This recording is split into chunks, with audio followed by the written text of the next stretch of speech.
I want to document what's going on with Bali. Quick shout out to my main man, John Lynn, gave me his company shirt. It says buy high, sell low. His name of his company's Grasshopper, and that's what they do. They're traders, they're amazing. Anyway, thank you, John, who was my partner in Bali and is likely my partner in North Carolina. So he's in town. We started talking about what's going on with North Carolina and Bali, and I want to just document it, get it on film. So Charles, let's rewind it back. What am I talking about? Well, about a year ago, I was on what I called my epic 55-day journey, and I spent about 2 to 3 weeks with John in Bali. Hey everyone, this is Richard. I'm sitting here in Singapore with my good friend John. Know each other since 1987, 88. Yep.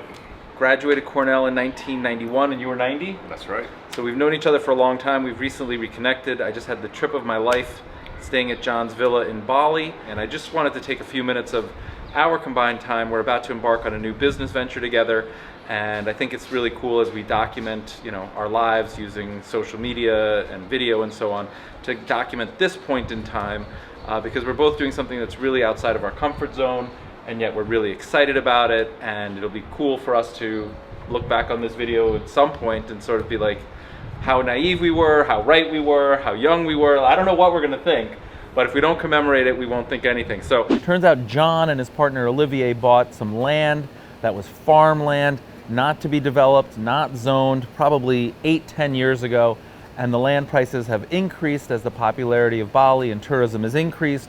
They showed it to me because they were looking to sell it.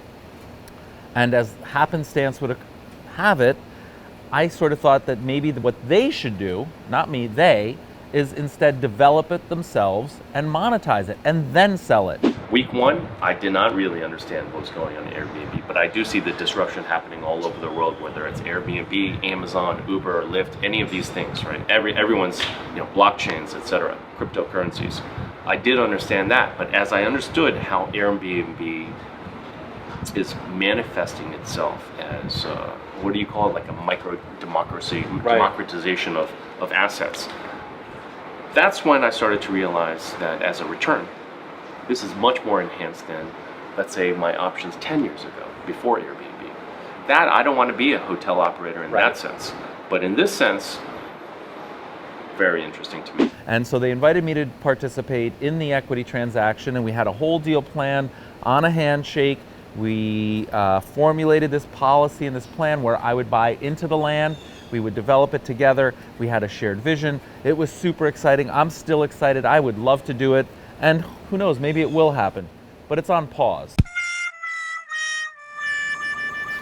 So here's what happened. And I actually feel really good about it all, and the friendship and the partnership. And that's a sign of a really good partnership, that you can start to go down a path and then stop and remain friendly. That's all really good. We hired an architect and an expediter, and we figured out how to go ahead and get permitted. Again, this was rural land for farming and agricultural, not tourism.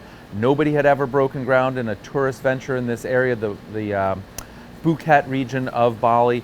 And so we were innovating, and we kind of liked that.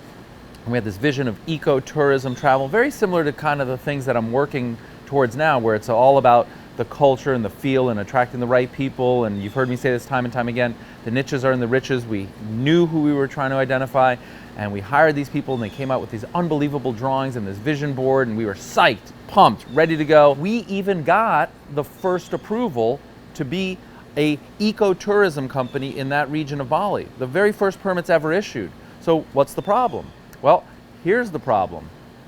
We got issued a permit for, I believe it was 14 buildings, and that included, say, the food and beverage and the reception area, and so that left maybe 12 or 11 buildings for hotel or Airbnb type bungalow lodging. And in order to monetize that, in order to make that venture profitable, I was of the opinion that we would receive somewhere about $250 to $350 a night.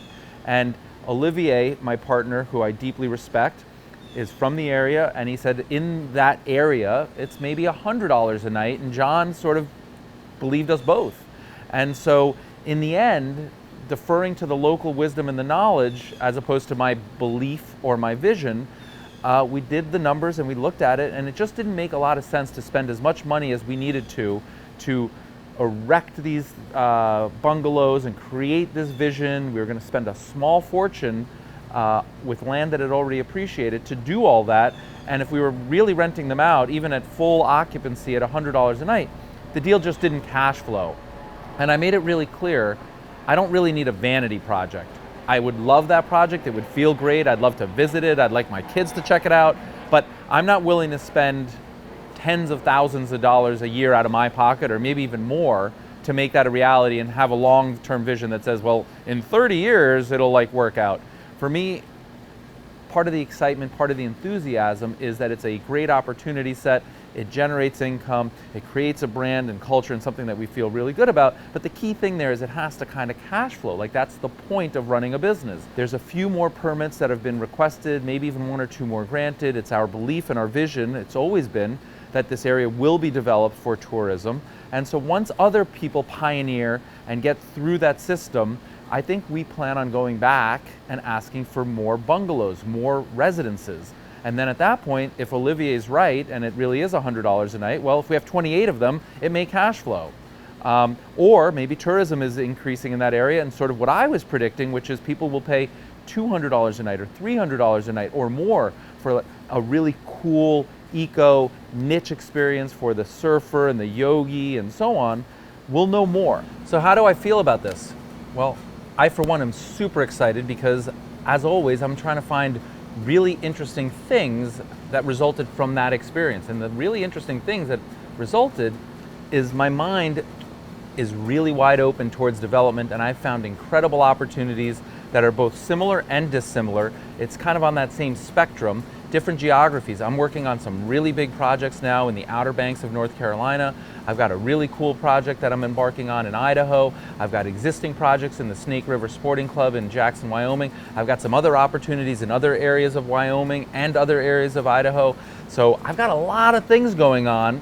And if I didn't start down this path with Bali, my guess is I wouldn't have all those things, or some of those things, maybe even none of those things. So was it a wasted time? Absolutely not. It brought our friendship together.